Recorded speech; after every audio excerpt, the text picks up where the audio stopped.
पाहणार आहोत। 1 नोव्हेंबरला विरोधकांचा विराट मोर्चा निघणार आहे, त्याचा आढावा घेणार आहे टॉप 9 बातम्या। मतदार याद्यांवरून राजकीय पक्षांचं समाधान होत नाही, तोवर निवडणुका घेऊनच दाखवा। निवडणुका शांतपणे पार पाडायच्या असेल तर मतदार यादी स्वच्छ करा, राज ठाकरेंचा इशारा।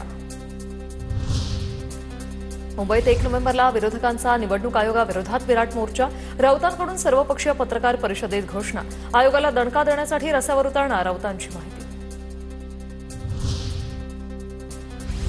निवडणुकीच्या मॅच फिक्सिंग विरोधात महाराष्ट्रात विरोधकांची लढाई। मतदार यादीतले 1 कोटी बोगस मतदार काढून दाखवा।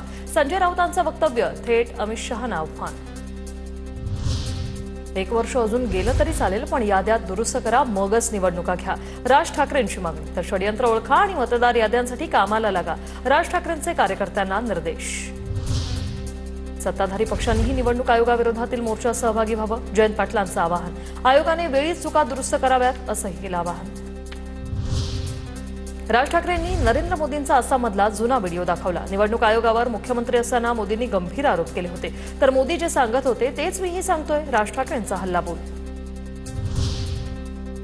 गुजरातचा वरवंटा महाराष्ट्रावर फिरेल तेव्हा तुम्हालाही वरवंट्याखाली घेतलं जाईल। भाजपवर टीका करताना राज ठाकरेंचा मराठी जनतेला हा सूचक इशारा।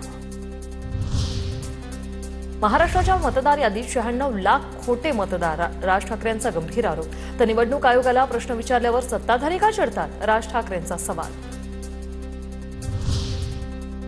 मतदार यादी संदर्भातील विरोधकांनी केलेले आरोप निवडणूक आयोगाने फेटाळले। मतदारांची नावं, वय, पत्ता यावरून निवडणूक आयोगाचं स्पष्टीकरण।